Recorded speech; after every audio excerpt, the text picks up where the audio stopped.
Good morning. Good morning. Please come in. Sorry, I'm not sure if I'm in the right place. I was looking for the walk-in interview room for the jobs with Anderson Lee. That's us. You're in the right place. Please come in. Have a seat. Oh, good, right. Thank you.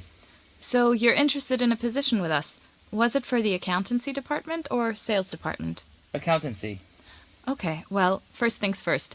My name's Jane Southwell. And you are? Richard Arkwright. Well, pleased to meet you, Richard. Yes, pleased to meet you too.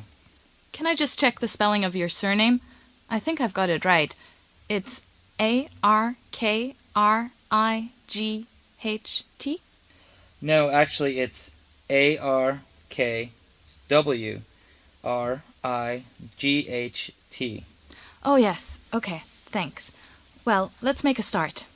Actually, I brought a short summary CV with me, if that helps. Yes, that may help. Let's have a look at it. Aha. Okay. So, in fact, you've studied accountancy at diploma level and you already have some experience working in the accounts department of one of our competitors, John Scott and Partners? Yes, that's right. Okay, well, the first question is, how long were you with them exactly? Let me see. I started in February and left in the end of June. So that's about 5 months. No, I'm sure it was longer than that. Sorry, that's not right. I started in mid-January and left at the end of July. Yes, that's right. So that's 6.5 months to be exact.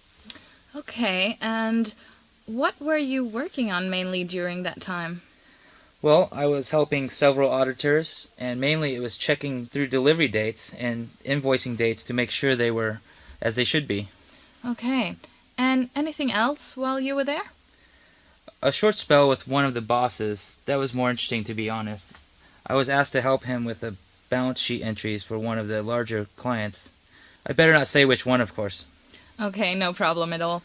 And that was about it, was it? I also went out on a few customer visits, again, with the auditors, and that was the best part for me, seeing inside the companies and how the accountancy departments worked. Well, I found that really interesting. I think I could see quite a lot of my diploma studies in practice in the real world. I see. Interesting. Well, I would like to continue with a few more questions, if I may.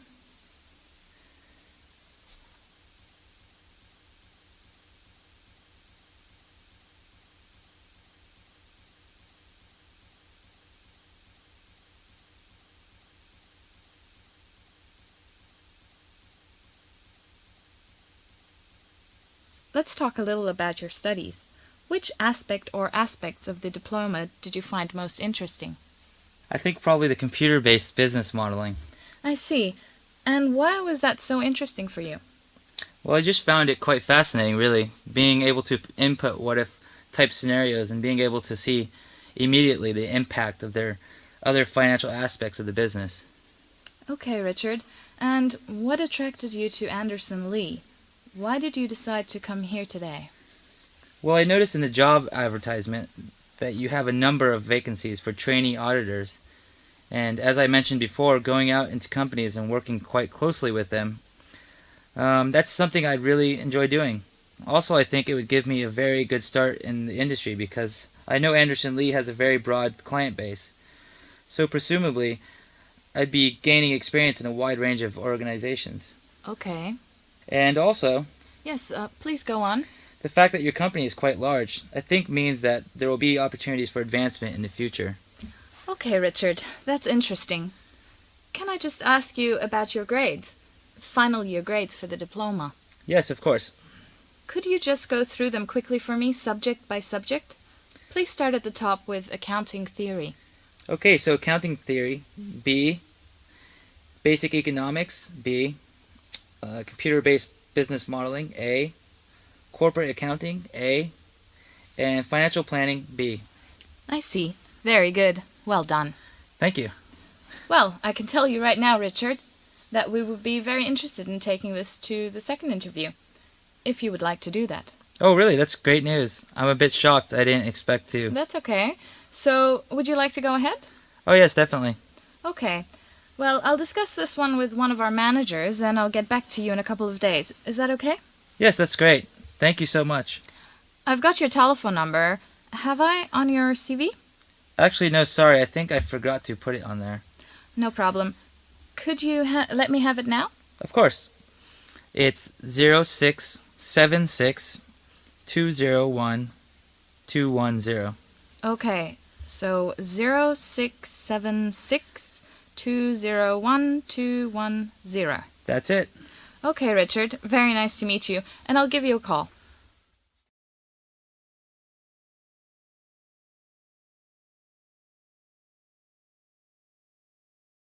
Hello again, everyone. So we're now into our 5th session on successful job hunting, and today we're going to look at multiple job offers, what to do, how to handle them, and what the best strategy is. Well, first of all, we have to say this would be a nice problem to have, right? Well, it could be, but what should you do if you receive an offer for a position which is not your first choice? You might like the job, but at the same time prefer another job at a different company. How do you strategically wait it out? Your first option would be to simply refuse the offer and hope with all your heart that your number one choice will end up being successful. This, of course, could be risky. It's kind of like being asked to a college dance by your second choice when you're still hoping to be asked by your dream date. What do you say? How long can you put them off without losing the offer?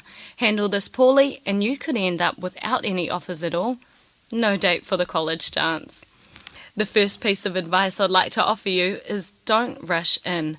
Buy time to make a good decision because, as we all know, starting a new job is a major decision and it would be foolish to take it lightly. So, the first step in buying time is to thank the company for their offer, and when you do this, by the way, be excited. Tell them how happy you are to receive such a great offer. Remember, this could be the best offer you get. At this time, it's also perfectly acceptable to tell them you'd like some time to think it over, to make sure you have the right decision.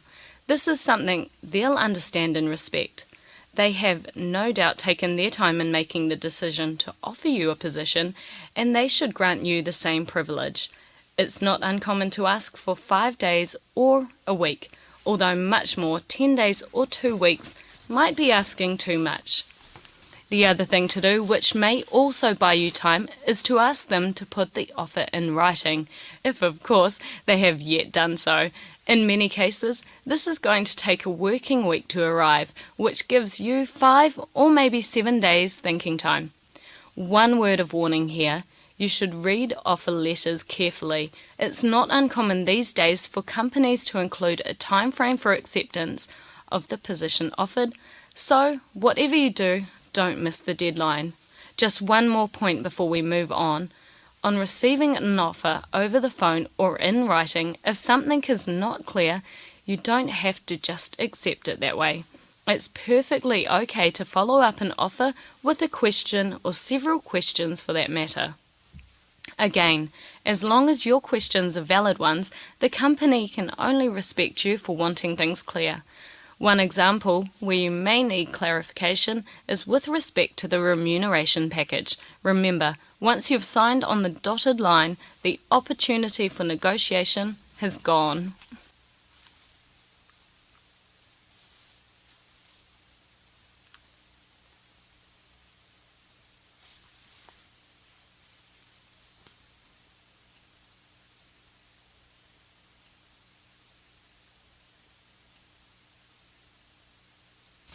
So we've talked about your strategy with your second or third choice offer, but you're still waiting for a call or letter from your first choice company.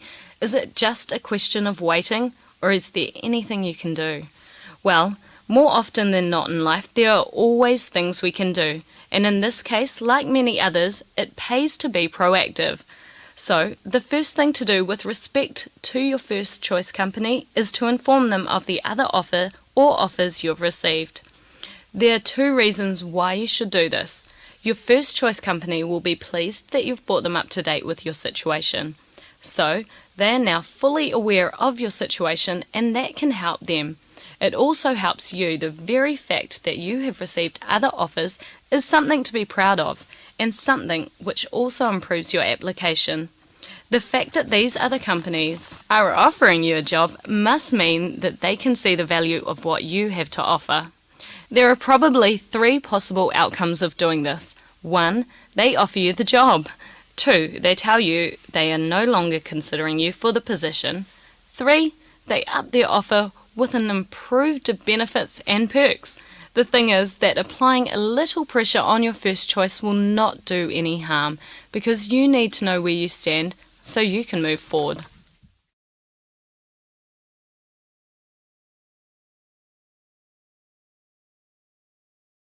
Good afternoon. Today we're going to look at the pros and cons of taking a year off. You're only a few months away from finishing your courses here, and some of you, if not most of you, are considering this option. But you may all have quite different reasons for considering it and quite different expectations of it. By the end of the afternoon, then, I hope you'll all go away with a clearer idea of what taking a year off can do for you, what benefits there are to be gained, and also, and this is equally important, what a year off cannot do for you. That is, so to say, it's not going to answer every problem that graduates face on leaving university. So let me make a start. Let me just ask you what you think are the main reasons why people take a year off. They don't want to find a job. Yes, that could be a reason. Or they want to relax for a while after studying. Okay, yeah, that's another very possible reason. There are in fact many reasons, and many which are, let's say, questionable. And I'd like to address some of the common ones first, along with some of the pitfalls you may want to avoid. Now, many people feel they just want to take time out when they finish, after studying for so long and so hard. Well, this is natural enough. Firstly, I'm not sure you need a full year to do so. And secondly, are you really going to be satisfied with yourself at the end of the year, having done basically nothing? Sorry, so just chilling out for a year is not really a good idea? Well, probably not. Chilling out for a couple weeks might be okay, but then after that, I'm sure you'd want to achieve more with your time that you have on this planet. Another common reason people cite for taking a year off is to travel, to see the world. Again, I would offer a word of caution. While few people would argue against the merits of travel, it does of course depend on where you go and what you do when you're there. Drifting from one holiday resort to the next, for example, can prove to be very expensive and unlikely to broaden your mind in the way that some travel experiences can. So, sorry again, but are you saying travel is not a good idea? I'm saying you should plan it carefully and try to seek out destinations and experiences which are very different from what you have become used to. Something new. That's right, something new. So, moving on, another common reason is that people want to make a difference or give back to society, and of course, these are worthy motives. But here again, I would encourage you to be quite focused in your approach if you're going to do something like this. Despite the fact that you probably feel right now that you have all the time in the world, that's still not a good excuse for wasting time. There are no excuses really for wasting time. It's an extremely valuable resource. So why not kill two birds with one stone if you're going to do some voluntary work? Try to find something which will satisfy your desire to do some good with something which will link to your career. Maybe something you're hoping to pursue in the future.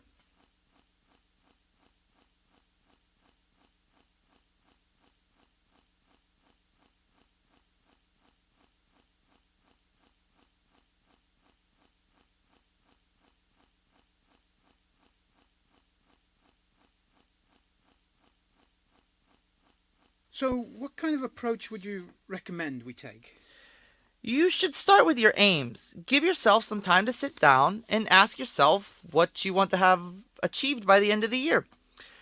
Now, these achievements are, as I mentioned at the beginning, going to be different for everyone, and they don't have to be work-related. If there's something you've always wanted to do, and perhaps you need to be young and fit to be able to do it, like, say, climb a mountain, then this would be valid use of time. You would have a great achievement to put on your resume at the end of the year. And what you will have learned and the skills you have picked up not only from climbing the mountain, but from the time you spent preparing to climb it, will be transferable and serve you well in the future. But nor does your aim have to be so adventurous. If, for example, you really have no idea what to do with a year off, and you also have no idea what career you'd like it to have in the future, then perhaps the best solution would to simply just get away from it all and try to find yourself, understand who you are, and hopefully arrive at some conclusions as what you'd like to do with your future. If anyone were to do this, well, that would be time well spent. So, sorry, could you tell me the difference between your last example and basically just chilling out for a year? The difference is the very point I'm making. In my example, you have a very clear aim, not only in your mind, but hopefully written down somewhere to remind you of what you're trying to achieve. In my last example, you'd be expected to keep a weekly or even daily log of your progress. This is an essential component and will have a profound effect on what you manage to take away from whatever experiences you have. So you can see that even when your aim is not work or sport related, it still has structure and it is something that you monitor. That's very different from just taking every day as it comes and, say, going with the flow. I see. Okay, thank you. Okay, now let me get you all a little more involved. I'd like to...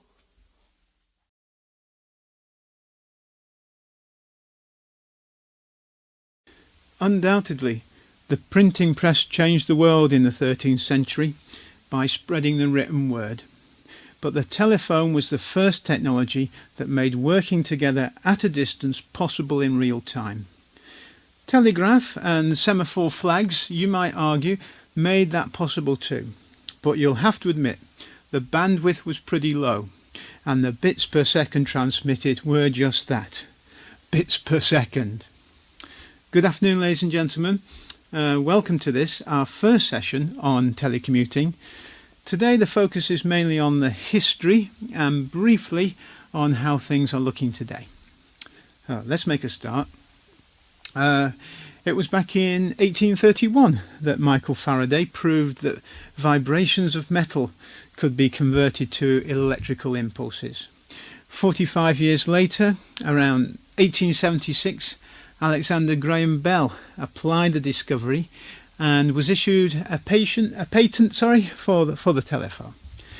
The following year, he formed the Bell Telephone Company and installed the first city exchange in Hartford, Connecticut. 1878, the world's first telephone directory was published, very different from the massive paperbacks we have today. It was a single sheet of only 50 names. Yes, just names because numbers were not then in use.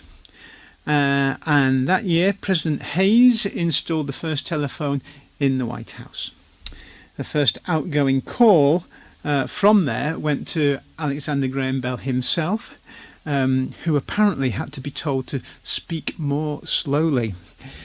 It was then 6 years, 1883, before you could talk to someone in another city. New York and Boston were the first to be connected.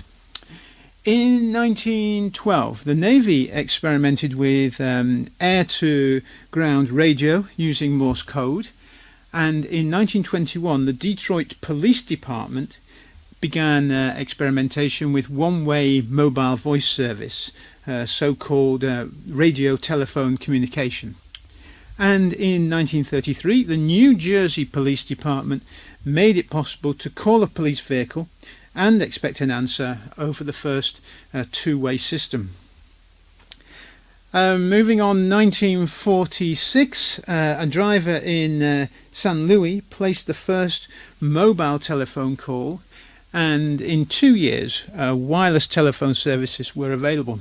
At a high price, I should add, but in almost 100 cities. An engineer by the name of Ring, yes, really, at Bell Labs dreamed up the idea for cell phones, but in 1947 the technology to do it simply didn't exist.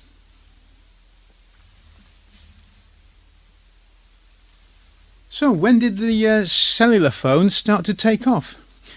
Well, it wasn't until 1973 when Martin Cooper of Motorola made the first cell phone call. Interestingly, to his rival Joe Engel of AT&T Bell Labs. And he did this using a phone about the size and weight of a brick. Um, 10 years later, the first commercial cellular service was launched. Bell Labs Picture Phone was test marketed in the early 60s, a big hit at the Seattle World Fair, and commercial service for this started in Pittsburgh in 1970. This, however, turned out to be a resounding flop because of steep prices and poor picture quality. Still, it did suggest that the day would come when you could visually bring people together. High-end teleconference centres were built, and executives across the country and around the world could meet eye to eye, if not face to face. And it wasn't long before web-based conferencing systems allowed one-to-many presentations, albeit without any facility for interaction and exchange.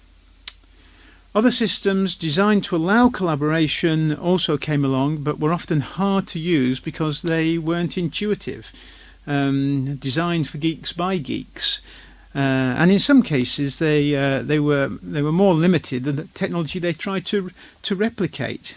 Online whiteboards, for example, cost tens of thousands of dollars, but had all the limitations of real whiteboards. And none of the advantages that could have been added, such as highlighting or presentation and markup of existing content. Meanwhile, computers and networks were evolved from centralized systems with dedicated terminals to distributed networks of personal computers. Mobile workers, otherwise known as road warriors, with laptop computers began to make hotel reservations based on the availability of internet access. The Marriott Hotel Group responded to the demand and now has over 100,000 wired rooms. And nowadays, even airlines are investigating airborne internet access, with Lufthansa and American leading the way. One reason telework is coming into its own is that all this and more is now available at more affordable prices and even free. Today, Apple ships their Macintosh computers with built-in webcams and free iChat software, for example, so people can video conference while sharing photos, documents and presentations. Google, some believe, is preparing to blanket the US with free Wi-Fi to make access to their click-through ads more ubiquitous. When sharing information from anywhere, it is as easy as meeting face-to-face. Telework will become the standard way of working, and we're going to look at the implications of this.